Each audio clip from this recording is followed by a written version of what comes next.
Hello, my name is Tiff Majette. I am the marriage and family therapist here at Alpha Street Baptist Church, Office of Christian Care and Counseling. And we're back for our final week, unfortunately, of our August masterclass in self-care with intention. Ephesians 5:29, for no one ever hated his own flesh, but nourishes and cherishes it just as Christ does the church. So let's nourish and cherish us, you, intentionally, just as Christ does. Um, Over the past 4 weeks, we have been able to identify and observe our current habits, learn new time management practices and approaches, as well as learn new self-care practices that we can implement into our lives, right? And so this week, we are going to focus on actually combining all the 3 weeks, that all the previous 3 weeks together, our systems, our time management practices, and our self-care practices, and see how we are able to develop a plan. And so at this point, you should have been able to, or you should be able to, identify what's currently happening in our system, right? How are we currently operating? What's happening? What's our function, our high and low points, how we're feeling? Uh, how do we best respond with certain feelings, right? If we need some sort of energy to kind of get us going, when are we really getting that energy throughout the day, right? And so that's what we should have been able to start to look at and identify what's currently happening. How are we doing this? Secondly, we should be able to also identify um, what our previous time management practices were, but also what we're going to do now, new, better, right? If what you've been doing is working, then it works for you. Make sure you hone it so that it works even better for you, right? But if not, then identifying the best time management approach that you can use, the best time management practices that you can use that really will help you, like that 20 minutes, like the focus times, like a timer, like the working without a charger, those sort of practices and approaches to kind of help you succeed, efficiently implement this self-care. And if not even just self-care, but just efficiently organize and run your life properly, right? And then we also discussed different self-care practices for you to decide on how you want to implement, or what to implement that works best for you, right? What are the self-care practices that you enjoy doing? What are the self-care practices that really help you, your overall health, right? Because self-care is about promoting your health and wellness in your physical, in your mental, in your emotional, as well as in your spiritual being, right? And so do I need to go to both services on Sunday, right? Or do I need to maybe join another Bible study group so that I can make sure that my spiritual connection with God, with my God, is as strong as I need it to be, as strong as He needs it to be, right? So I can hear Him and I can receive Him and His guidance and His light.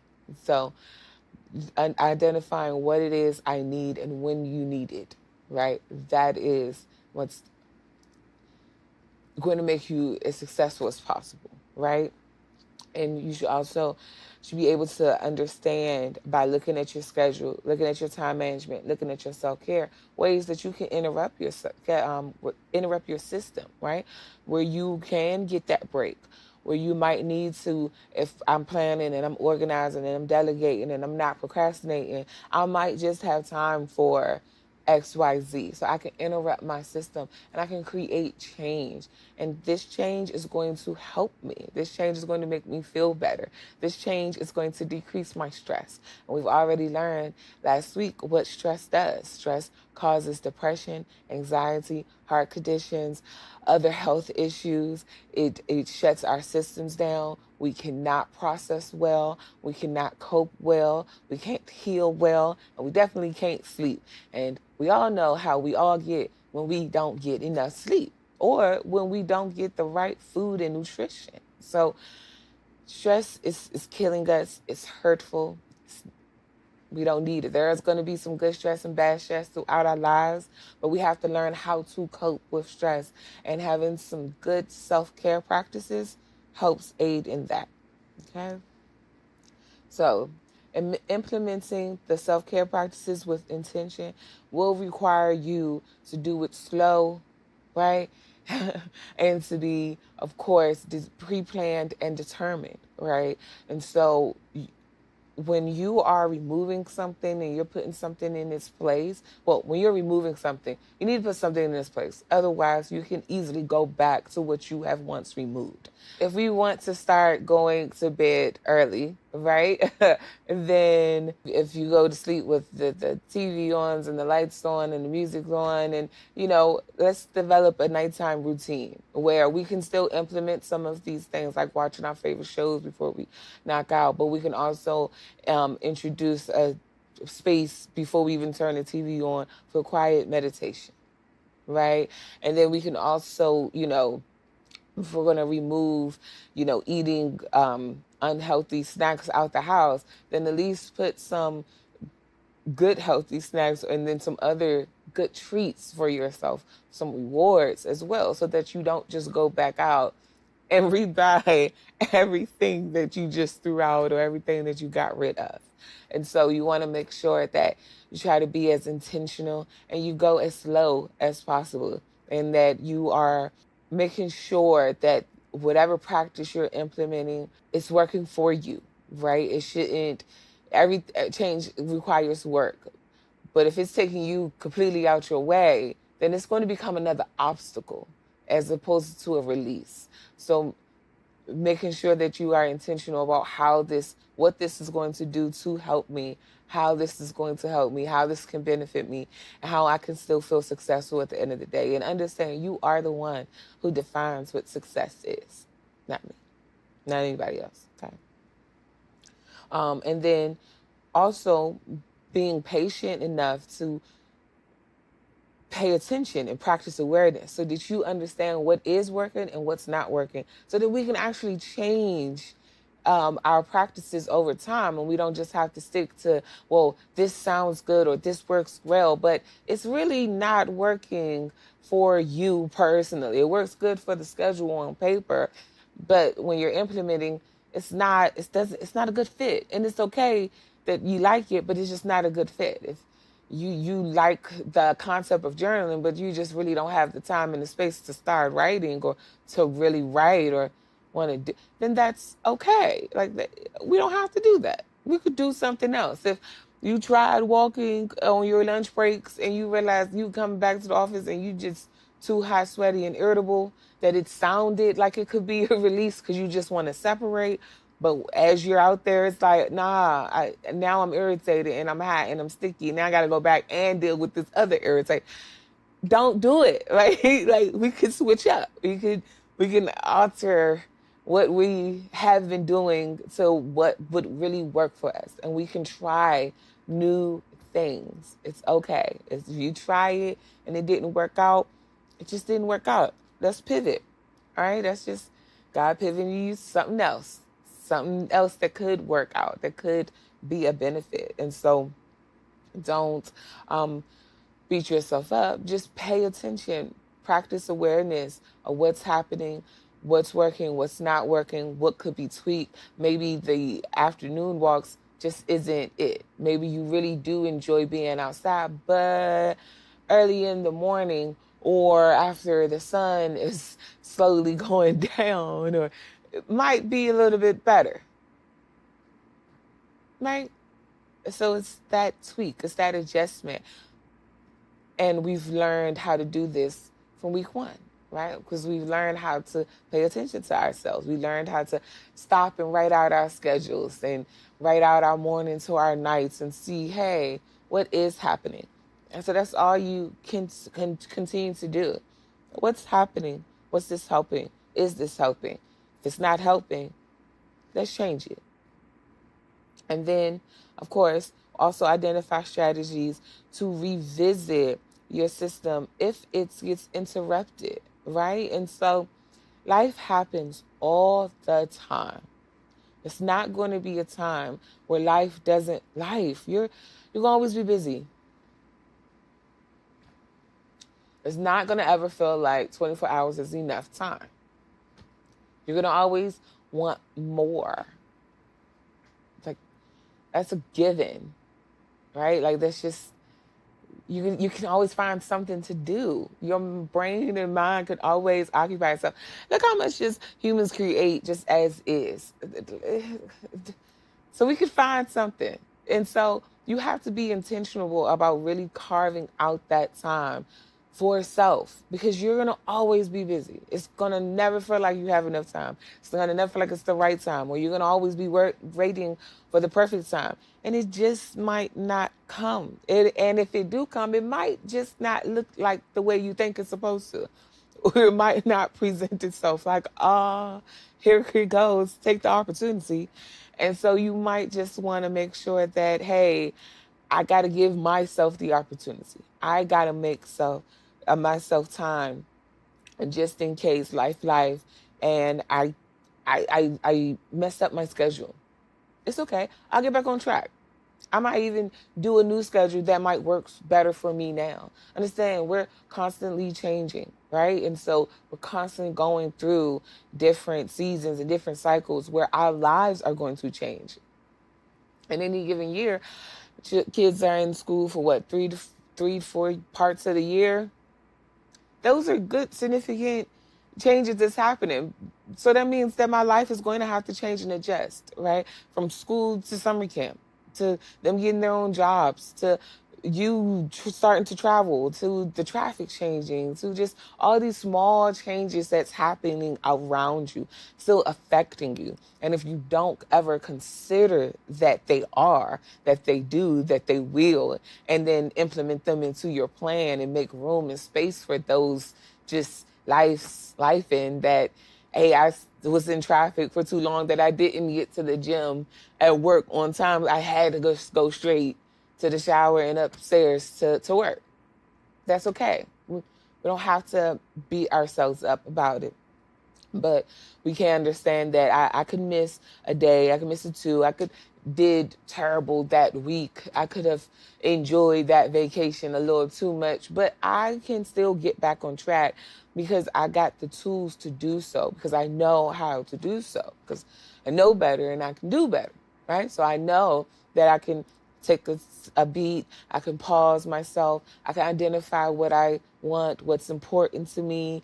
I can then look at my schedule, right? I can identify my time management practices that will work right now, right? See, because what worked back in January might not work now. And what works now might not work in December. It's okay. Change can happen. That's perfectly fine. There's nothing wrong with that. So make space, make room for changes to happen, for life to life, right? Just make sure you get back on track, right? Understand, you are not starting from scratch. You're not starting right there from where you were. No, you are starting right here from experience. Right? You're not starting from scratch. You know. Now you know. Now you know something more than you knew before. Now you know something different than you knew this time. Now you've learned. You can learn it about yourself. You learned about people. You can learn it about the activity. You can learn it about the environment. But now I learned, and now guess what? I can start again, but this time I start and I know. I start and I'm starting with experience under my belt. I'm starting, I'm not fresh faced. It's not green out here. I'm starting, but I got some knowledge to help me, aid me, and I'm going to use it because I should use it to help aid me and guide me through my journey of self-care, of being just a better human for myself and for all those that I connect with, right? And so don't think of it as I have to start all over again, right? You don't have to even always wait till Monday, right? I'll start Monday. You ain't got to wait till Monday. Monday can be Tuesday. Monday can be today to Friday. You woke up today and you had energy and the sun was bright and you was like, you know what, I'm gonna go. Then go to the gym. Go start that diet plan.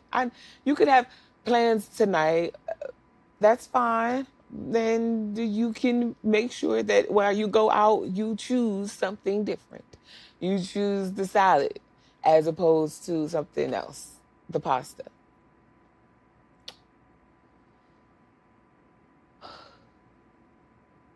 Yeah, that's a hard choice. But I'm just saying, you know, you can start today. It doesn't always have to be Monday. You can just choose to start fresh, and start with experience, start with more energy, right? It doesn't have to be starting from scratch because you're not. That's an incorrect statement. So um, the more important thing is through all of this is to make sure you are practicing grace, right? You are giving yourself grace as God gives us grace. He renews it every single day. Every time we open our eyes and take some breaths and embrace others, or heck, even ourselves, He is showing us and giving us grace. We have a new opportunity to do it. We have a new opportunity to do it differently, to do it better, to do it our way. And so practice grace with yourself. Be kind to you. Forgive you, right? Go easy on you. It's okay. You're not perfect. And I don't think anybody's expecting perfect from you. So you don't have to expect perfect from yourself.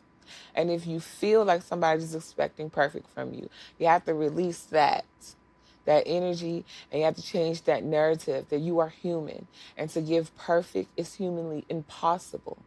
So you have to give you, and you got to be intentional about it. And you have to give you with grace, and you have to be you and show up as you and yourself as authentically as possible, as much as you try to create it, right? But give yourself a break. This is hard. Change is hard.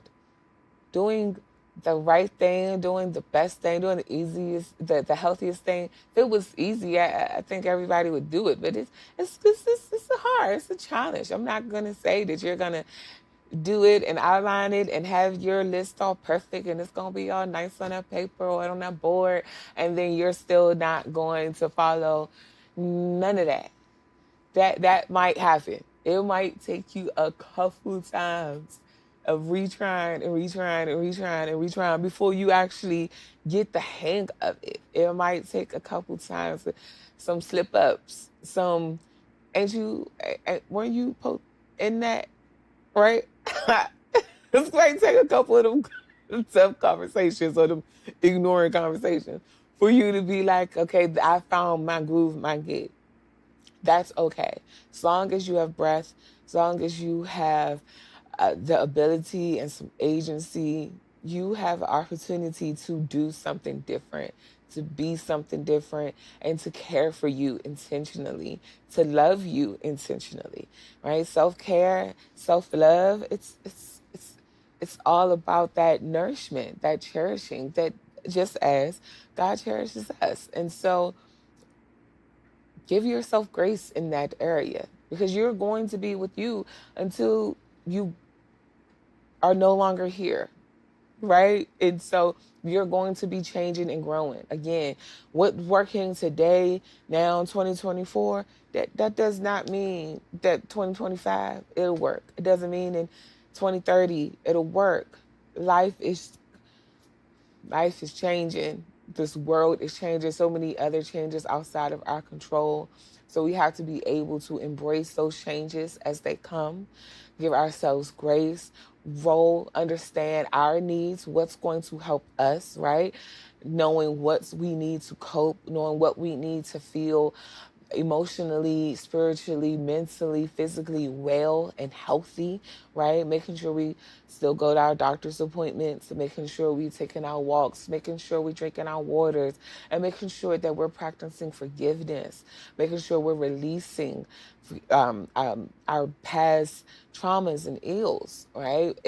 especially practicing forgiveness for ourselves, not even just for others, but practicing forgiveness for us for not doing our plan, for not accomplishing, for just now taking our first step, for just now realizing that stress is killing me, right? Like, we got to forgive ourselves for not knowing what we haven't previously learned before, knew before, right?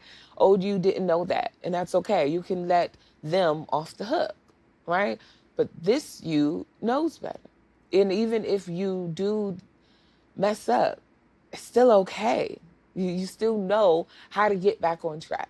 And so just make sure you remind yourself that I have to get on track, and this is how I do it. This is how I can go about making sure that I get on track. This is how I make sure I practice grace.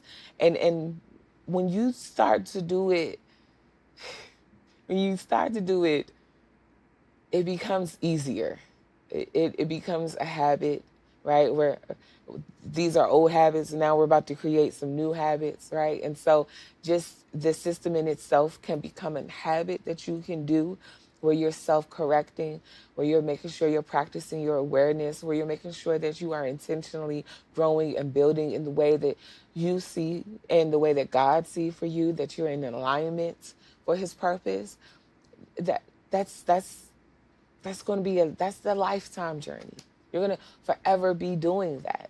Get comfortable with that. Give yourself grace with that. You do it, it gets easier. And not only that, you'll be able to practice it with others. You'll find yourself giving others more grace if they make mistakes, if they fall short of, fail in any way, right? You'll be able to be more inclined to do that and wanting to do that, and it becoming a natural ability for you, as opposed to something that you are just acting upon, right? And so you just practice grace with self, practicing grace with others. It helps, and it shows that I love me. Loving me means that I love my community, means I love my world, means I love my neighbor. I love society, even with all the troubles that can be here, that will come, right? We still have to show ourselves we love each other, and we deserve that love. We deserve to love ourselves before we even want or think to get it from anybody else. Are you getting it from yourself? Right? Did you tell you loved you? You worried about if they did.